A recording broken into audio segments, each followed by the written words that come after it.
Hey everyone, glad you've come back to check out another video of Elden Ring Shadow of the Erdtree DLC.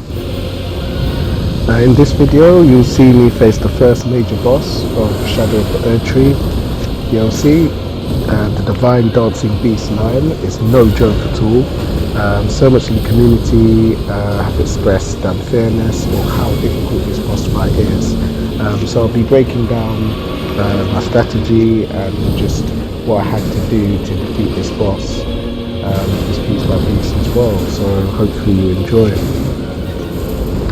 So just talking about the setup that I'm using a samurai build, and the weapon that I've got at hand is the Great Serpent Sword, and I've also used a mimic tear as well, just as, yes, for a means of taking off additional damage, but also for decoy as well, where the Divine Dancing Beast Lion can just focus on the mimic tear, which is a copied version of my character with the attributes and armor that my character has, and just a clone basically.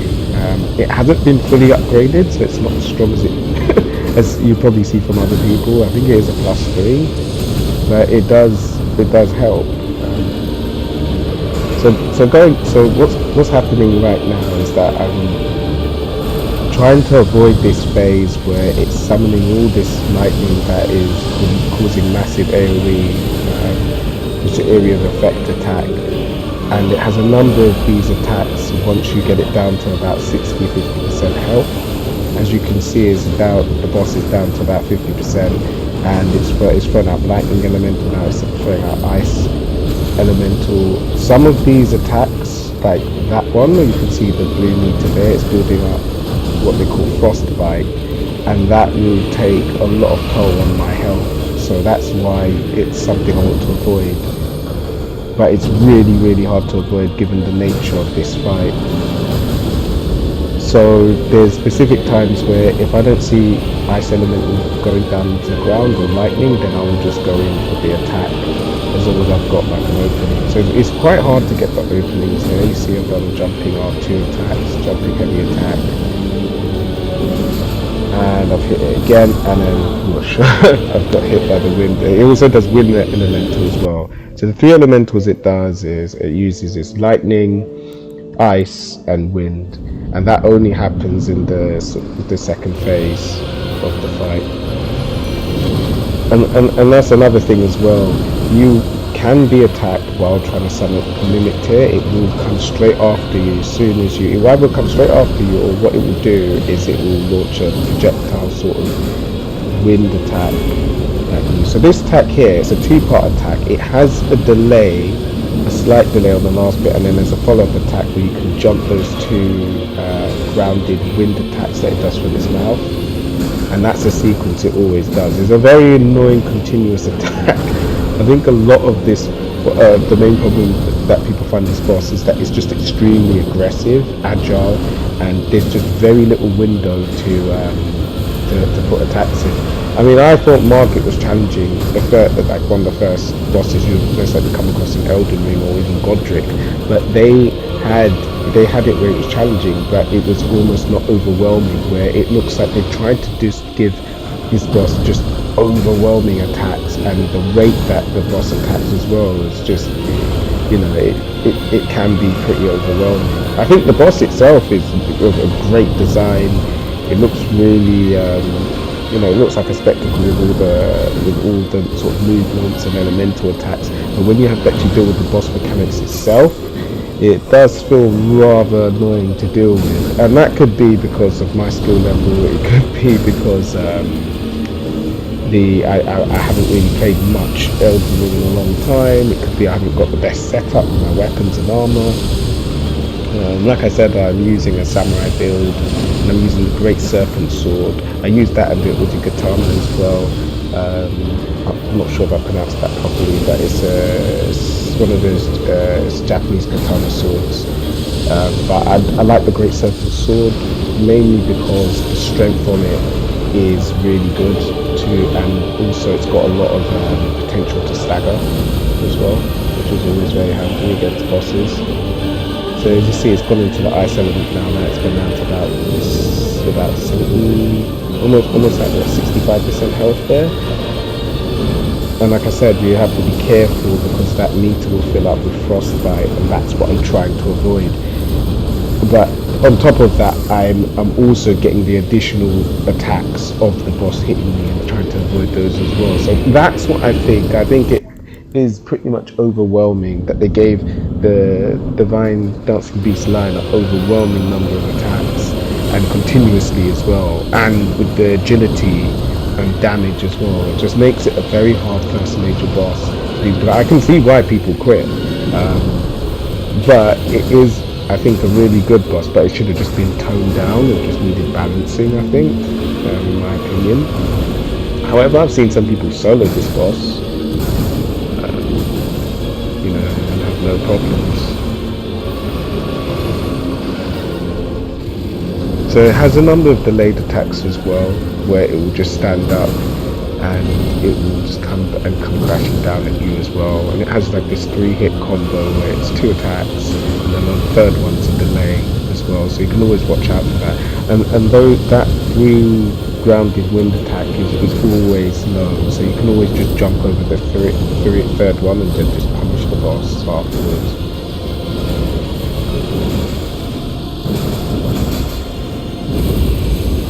And then now it's gone into the second phase, and it's got this lightning elemental as well. Just like with the sort of breath attacks, you can jump over those 3 because they're always low grounded hits. And then, but it's hard to get a punish when there's all this lightning area of effect attacks. And again, you see, I'm still getting chased by the boss, and it's still throwing out the elemental stuff that's filling up the space, so it's pretty overwhelming. And then now it's moved into the ice elemental. I think the ice elemental is probably one of the worst ones because of the potential to do frostbite. Just do very, very, very damaging to come across, but they're all pretty dangerous. And then you see frostbite's filled up, and then you have the health, and that's that. And this took a very long time, by the way, so I've cut the video down.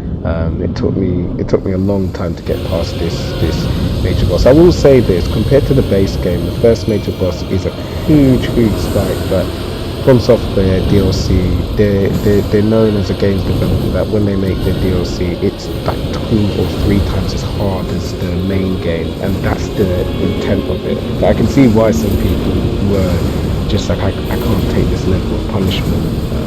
And they do recommend that you finish the base game and that you are at appropriate level of at least recommended 120, 150. I've seen recommended straight 150, and my characters are level 136, so I'm in between the 120 and 150 mark level, and I found it very tough, but worth overcoming. But I think the mechanics could have been a bit less relentless.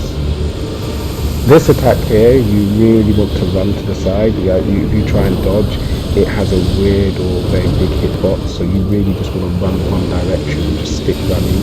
You don't want to try and dodge roll that because it won't work. And this is where some of, if you get too close to this boss and it's doing the, that lightning one there is very annoying because it's almost instantaneous. As soon as the lightning appears in the boss's hands, you have to dodge on the frame of that animation as soon as it appears, otherwise it's just not reactive at all.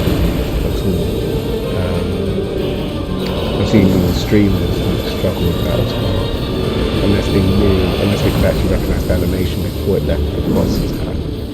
So now I'm doing better on this attempt. I've got it down to 40%. It's going to do its frost breath, and this is a big issue. And with the camera here, where some people make the joke that the camera is the boss, is the real boss of all software games, because the camera's just messed up as soon as you get close to it, and it doesn't allow you to dodge the attack appropriately. I've seen some people who've got into a whistle there, have got it staggered, takes a chunk of health off. So there's a lot of R1s and R2s at the right time, while trying to use the mimic to act as a decoy for the boss, and then I'm getting side attacks and back attacks in, but even then it's still formidable. I can't believe this is the first boss of the DLC. It's just absolutely insane. I can imagine the reason why a lot of people quit this game is when this happened.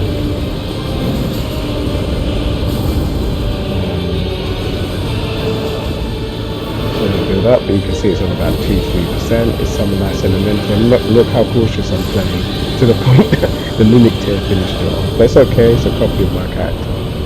But yeah, and that is the Divine Dancing Beast 9 finished. One of the first major bosses of Shadow of the Erdtree.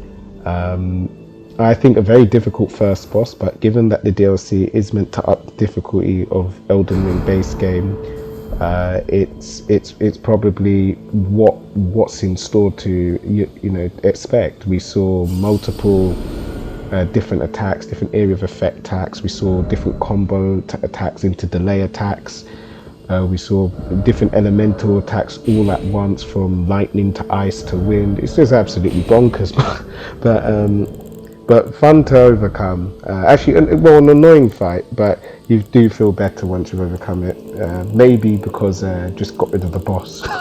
But I really like the design of the boss. I think it's a really interesting design. I like the whole spectacle of all the visual effects of the different elemental attacks. I think what they could have done is just toned it down, because people came into Elden Ring expecting a more accessible.